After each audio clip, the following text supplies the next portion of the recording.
No one has the balls to stand up like I'm doing right now. Stop the crap already. We're all Americans. We're all equal. I don't see black. I don't see Asian. I don't see anything but American. Welcome to Bo Dietl's One Tough Podcast. Boy, am I fired up. I'm back from vacation. I'm fired up. My little grandson's on Broadway doing this show. You know, today happens to be around the most holiest holiday of the Jewish faith. And my grandson's on Broadway, Jackson Kane, and it's called Leopoldstadt. And it's a story about an Austrian Jewish family around the turn of the last century, and the whole family is together. And it's a they were very well-to-do. And then all of a sudden, the Nazis came, and they took them all, and they sent them all to Auschwitz. Many of them died. It's a real emotional, beautiful play. They had the premiere the other night, Sunday night. Who was there? Mick Jagger. Who was there was Steven Spielberg. I mean, this is like the hottest new play. And my little grandson, Jackson Kane, 6 years old, is got a little starring role in there, and I'm going to see him Thursday night for the first time, and I'm really excited about it. And remember, these kind of plays, we only have these on New York City. The greatest white way of all is Broadway, and we got to make it safe for our people in New York City, and that's what we're going to be talking about today. We're going to be talking about the same thing that I talk about all the time, crime. And now, I just read the other day, in Times Square, a tourist was slashed across his face and robbed. This is what New York is all about. And then we have our governor, Snaggletooth Hochul, Empress Ming with her eyebrows near her hair. She doesn't care. She doesn't believe that we really have to have bail reform. She comes out with this thing that we really don't need it. I have a little information for you, Hochul. The fact of the matter is we got one guy that was locked up 105 times, 16 times in the last year, and they're revolving right out the door. Last night I was having dinner over at Avra on 6th Avenue and 51st Street. So I come out of my car. I park my car. Next thing is one of these guys come rifling through a red light, no license plate on a motor scooter, no nothing. And then one of the Teamster guys was getting out of his van, and all of a sudden the guy almost hits the van door. He jumps the sidewalk, and the motorbike went over. He had a nice gash on his head. So all of a sudden he comes over to the Teamster guy, and he goes, "Hey, you better give me some paper." I said, what? To the Teamster guy. I said, "What are you talking about?" "Paper. I want money. Look what happened to my head." I said, "First of all, you're driving around with a bike. You have no license plate on it. You got no license." I said, "I think you better take your little head with your gash and get the hell out of here, because otherwise I'll call the cops." But then, again, if I called the cops wouldn't do anything anyway. This is just part of what's going on day to day. And we all read about this horrible, horrible thing with this young man who went up to see his daughter at Marist College. He was visiting his daughter for family weekend. And then two scumbags shot the father dead. And they all had records, and they all had criminal records. This is what's happening, and I'm telling people again, I beg every week, please, whatever your political fiction is, or affiliation, or whatever the hell it is, whatever you are, if you're a communist, if you're a conservative, you're a liberal, whatever you are, you got to do one thing. You got to protect your family and your loved one. So you must vote Republican, vote for the candidates, not just governor, not just for my friend Lee Zeldin, but we got to vote for assemblymen, senators, council people. We have to change this direction. If we don't, every day people are victims. I care about the victims. I don't care about the damn criminals. I care about the victims who are being murdered, robbed, assaulted. This has now become acceptable. And on top of it, now the poor police officers out there trying to do their job, they get no support at all. They're watching on the video camera. Oh, did that officer climb on top of his diaphragm? Well, I challenge anybody. How in the hell do you cuff somebody who's fighting with you? There's a video out there where there were 4 cops with this little skinny guy. He weighed about 120 pounds. They needed 4 cops to try to handcuff him because he was resisting arrest. Now, if those cops did anything wrong, they would be trying to take their jobs. They'd be trying to take them civilly, take their homes away. And you wonder why cops don't want to do anything. That's the reason out there. And I'm telling you something right now. If this doesn't change, we are in for it. And right now we're facing the Waterloo, like I say every week. Waterloo meaning that this could be the turn. People are getting disgusted. My little story was, about 2 weeks ago, I was playing golf out in the Sabonic, out in the Hamptons there with my friend, and he's a very liberal, lefty-wingy, democratic-y guy, and he hates Lee Zeldin. He hates Republicans. So when we first started playing golf, I started to give him some instances of my children, my grandchildren, and my children here in New York City, and I'm so scared about them becoming victims of crime. And I said, here, you know what, Jeff? What would happen if your 21-year-old daughter was viciously robbed and beat up and raped? What would your feeling be at that point? Would you be looking for law and order, or will you still be sucking up to the panty-wearing liberals and worrying about the criminal that was arrested 105 times and he's out on the street? Are we nuts or what? What do? We have to stand by law and order. And this November, on Election Day, when all the people, I want people who are listening to my podcast to make calls, because I have a lot of liberal Jewish, and I'm using the frame Jewish because most of my liberal Jewish friends are very liberal. And all they do is worry about the criminal, about they had a hard time, they didn't have no father. Hey, I had a father who was born in Germany, a mother born in Sicily. He used to come home, I used to have a belt buckle over on my butt with his initials carved in. If I looked at my mother the wrong way, my father used to beat the living crap out. But I loved my father. You know why? He knew I was a tough kid. He knew I had to be controlled. I was like one of those wild stallions there. Stallions, whatever the hell they call those things. You have to harness that energy. And my father did harness it.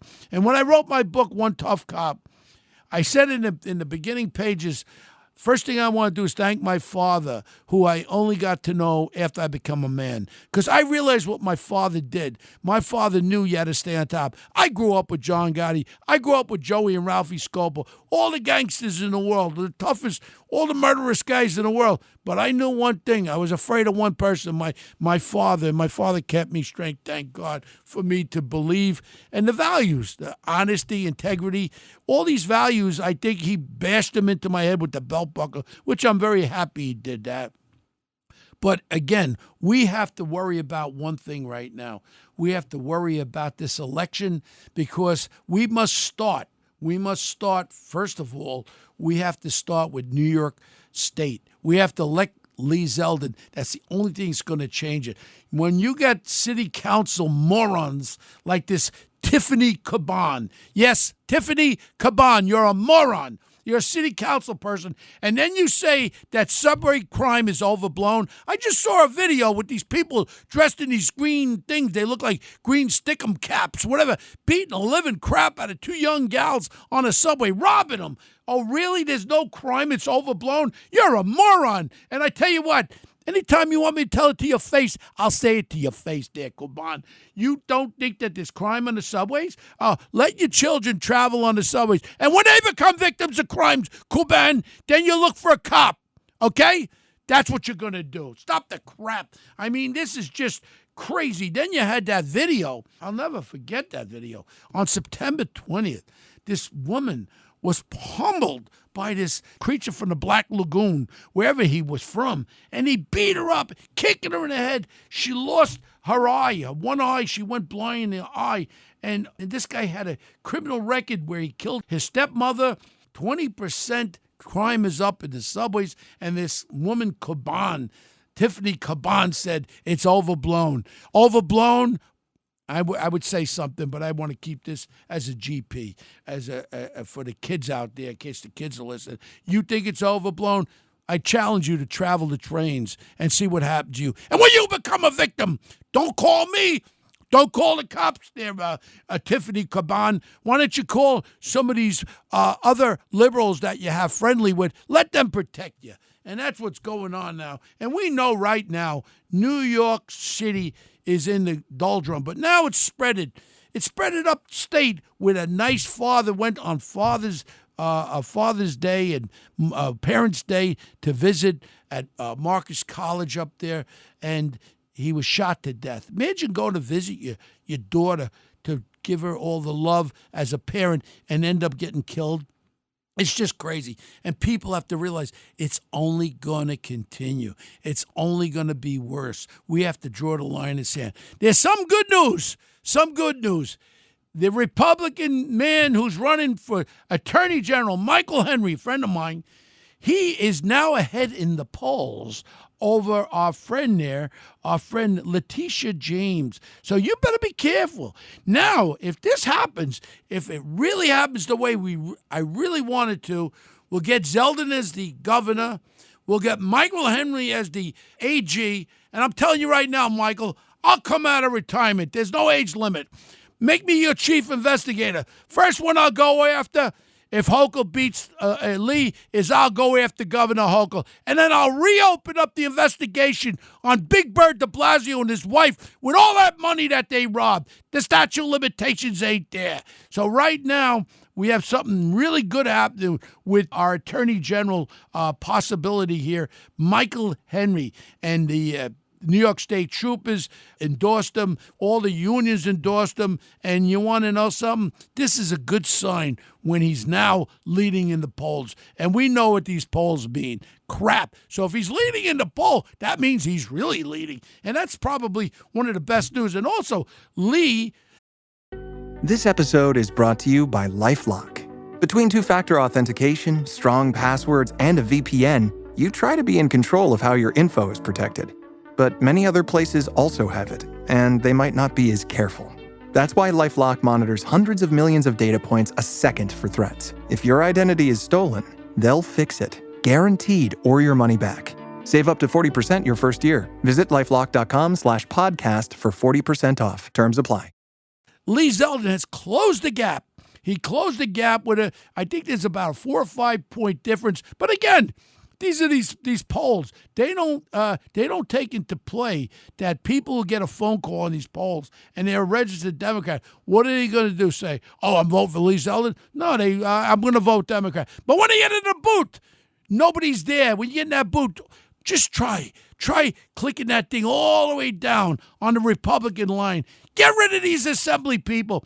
Get rid of these state senators, all these liberal son of a guns. And let's have that red wave start in New York State. And I'll guarantee you, this will start and go across our country. And everybody will take our country back from the criminal elements. This is a great country. And we're living on the same nonsense with this George Floyd, this upstanding citizen. Nobody wanted to see George Floyd die, including me. That cop was wrong. He was prosecuted. He was convicted. But to take a brush and paint every cop and to have riots where no one was prosecuted. These weren't demonstrations. They were out-and-out riots, firebombing, burning, assaulting, killing. And they called them demonstration? No. These were riots. Nobody was prosecuted. So this George Floyd effect now has taken over the whole country. Now we know about Black Lives Matter. Even my friend there, the one that was married to the Kardashian, whatever the hell his name is, that little fella there. The hell is his name, that guy? Kim Kardashian's old husband. They're walking around with White Lives Matter, and they're turning everything upside down. And they know one thing. They know Black Lives Matter is bad as the Lucchese, a crime family, as far as I'm concerned. They took money.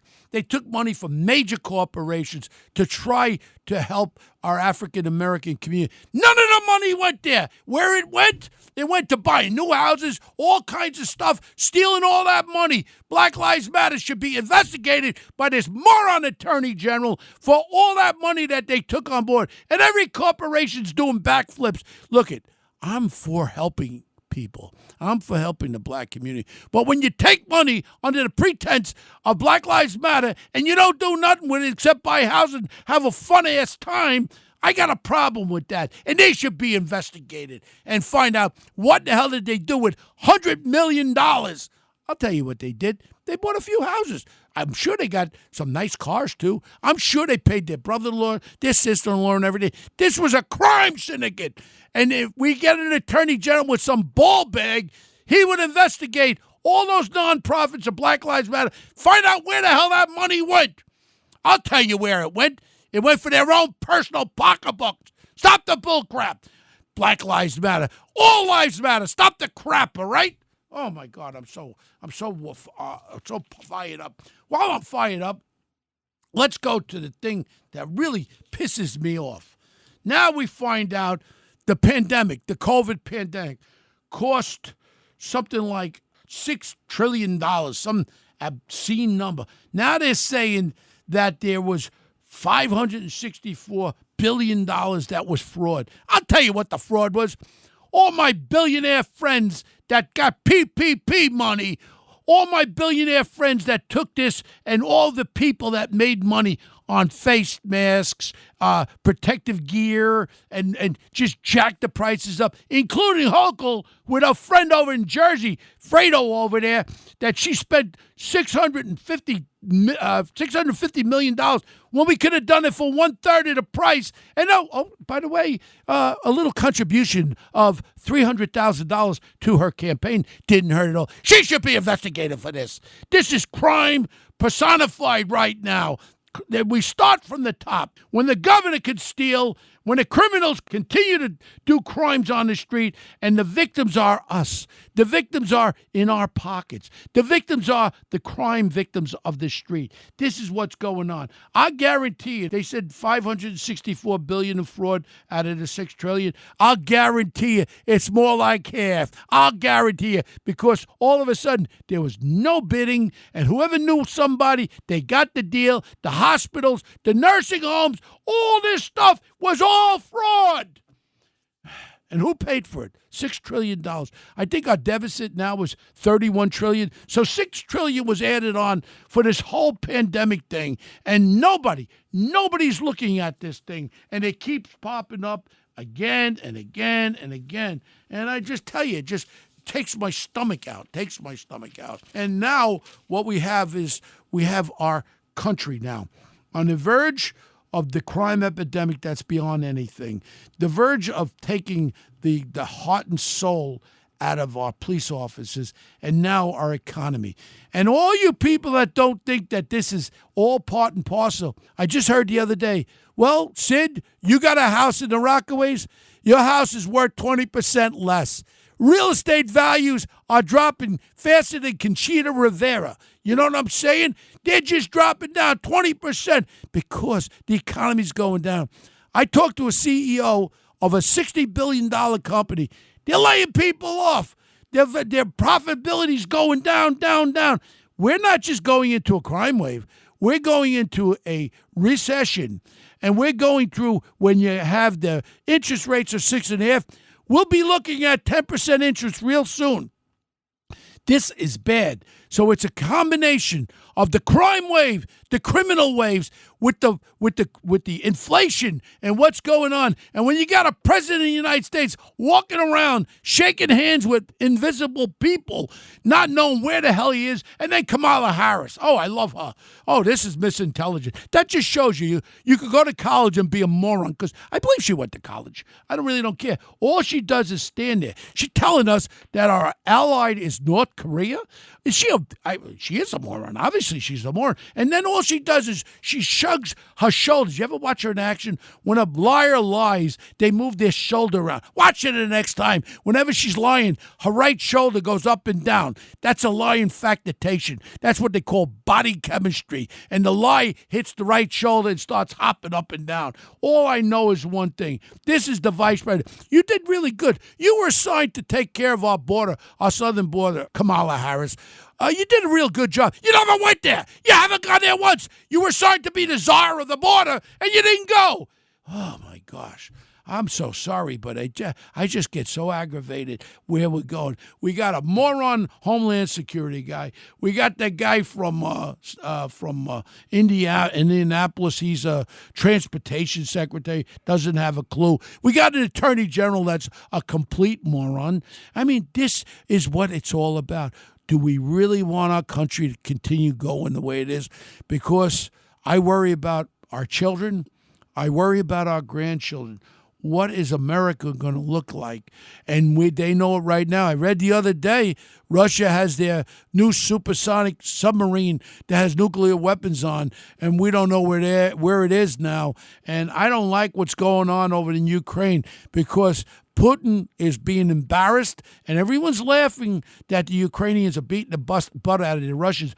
I'm not laughing, because when you got a psychopath like Putin, and he's losing like that, and he's losing faith, you know what's going to happen? He's liable to do something stupid, and they have nuclear weapons that are smaller, and he can lob a couple of those babies in Ukraine, and I don't know what's going to happen. What are we going to do? You think moron Biden will be able to make a decision like that? They know how weak we are right now, and that's going to be what's going to happen. And all I could say is that, I come on once a week. I'm sorry if I offend anybody. I apologize. But the reality of everything is we are not going in the right direction. And on November, on Election Day, if we don't change this direction, starting with New York State and across the country, and if we don't change our direction, we're in real trouble. And again, I want to thank everybody for listening to my podcast. I know I rant, I yell, but sometimes when you yell and you rant, you get people's attention. And I can't yell loud enough to tell people where we're going, because it's going to be horrible if we keep this direction. Again, God bless everybody. God bless America. And remember, pick up the phone. Not today, because most of my liberal friends are Jewish. They are celebrating Yom Kippur. So don't call them now. Call them tomorrow and explain to them, listen, what would you do if your child become a victim of a crime? Well, it's going to happen eventually if we don't change the direction of where we're going, and let them feel it and use their child's name as an example. What if so-and-so was brutally robbed and murdered? What would you feel like? That's what I say to people. And leave this conversation with that in mind, and spread it around and ask those questions to all these liberals that want to continue on the path we're going. Again, God bless everybody. We'll talk to you next week. And tune in to Bo Dietl's True Crime Stories. We're on there. We're number one, I think, in the ABC radio thing here. I'm very happy about it. And anybody has any questions, you could get to me on investigations.com, www.investigations.com. Call me if you need anything. I'm there. God bless everybody. Talk to you next week. Thank you.